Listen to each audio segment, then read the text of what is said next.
Hello, my name is Zach Levine, and today I'd like to talk to you about a law which didn't cause the Civil War, but most definitely spurred tension, setting the stage for it to come.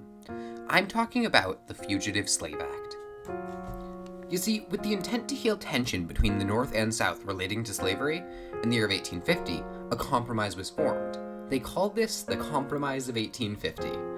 The compromise sought to do many things. It called for California to be a free state.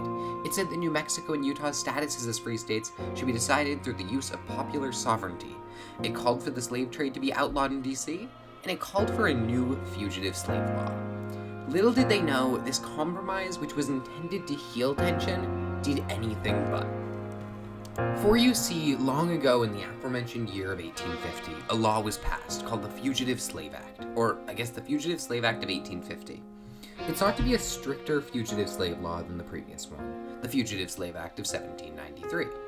The law basically said that Northerners were obligated to assist in recapturing escaped enslaved people. Through the law, runaways could be assumed simply based on the word of the slaveholder, and assumed runaways were denied due process of the law.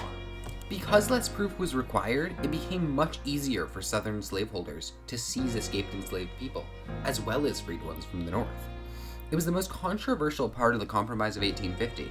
It upset plenty of Northerners and led to backlash, with many Northerners not only refusing to help, but actively attempting to free slaves. In fact, here's one example. A reporter in Wisconsin convinced a mob to help free a captured runaway slave. He was arrested but was later released under grounds that he was illegally confined. Through much of the North being non-compliant with the Fugitive Slave Act, people in the South got pretty annoyed. It's truly ironic that this agreement, initially intended to soothe tensions between North and South, really just made them stronger. Anyways, just as a closing and as a way to tie this back to modern day, I think it's interesting to point out how divided today we still are into our separate spheres of ideologies. Maybe I'm not using that right. Demographics? Anyways, the point being that humans have always been stubborn with their ideologies. Some people liked slavery, some people didn't.